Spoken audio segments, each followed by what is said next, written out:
if you're gonna have dinner, you can have a beer with it if you want.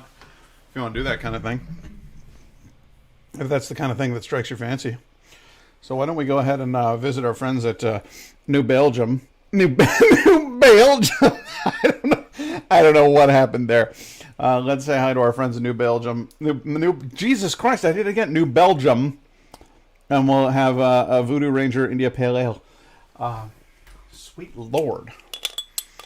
New Belgium.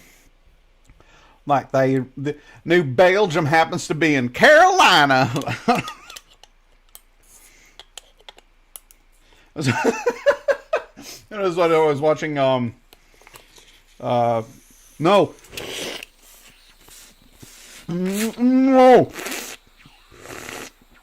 No, New Belgium.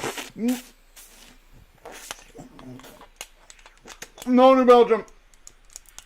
Don't do it.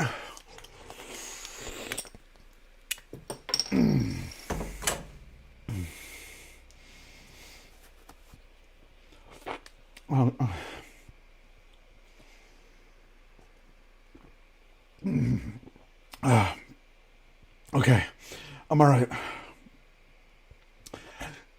None of that was on purpose. Not a single ounce of that was on purpose. My fridge it keeps things very, very cold. And then I think they get explosively cold. I might need to turn that thing down a little bit. I was not doing New Belgium on purpose, but I should have played it off that way, and I would have gotten away with it, apparently. No, New Belgium... It was because I was mixing in the word ale, because it's an India Pale Ale. So it's going to be like, this new Pale Ale from New Belgium. Like,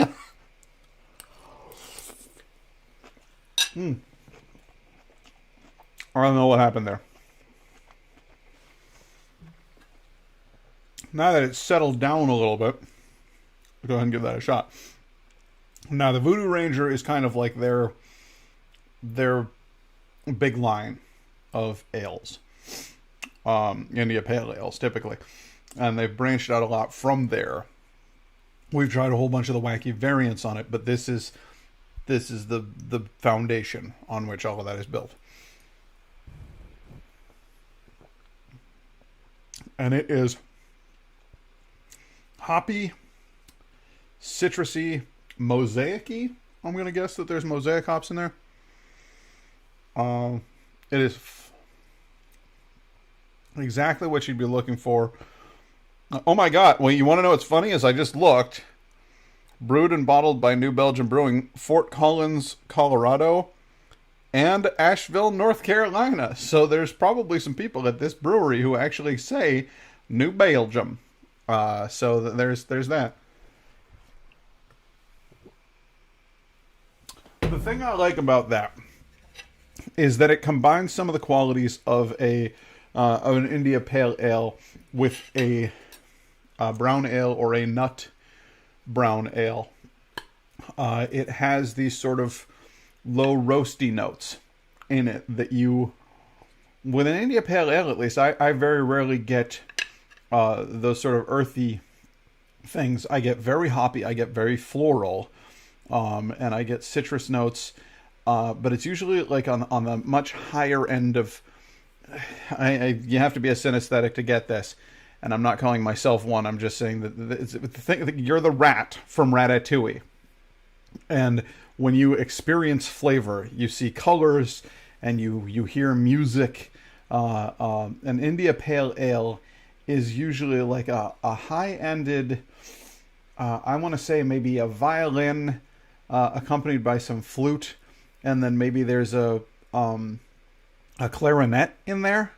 A clarinet is a good description for an India Pale Ale as a if it were just like a boring India Pale Ale, but like that trio seems like that would be an India Pale Ale. What they've done here is they've thrown in an oboe as well, and then there might also be a little bit of the baritone horn. That's how I feel about it. It's a well-rounded beer. It's complex. I seriously, I'm going to have to reach out to New Belgium and just be like, hey guys, you want to send me a beer a week? And I'll just fucking praise the hell out of it because they really make a lot of good beer. And Indigo and I were checking out their website. We ain't seen shit, fellas. They got so much more. There's so many other varieties from them. High-end stuff that comes in like the big like wine bottle style bottles that you can only get in that format. They have individual like aging barrel numbers and shit on them. I want to get on that. I want to try some of those.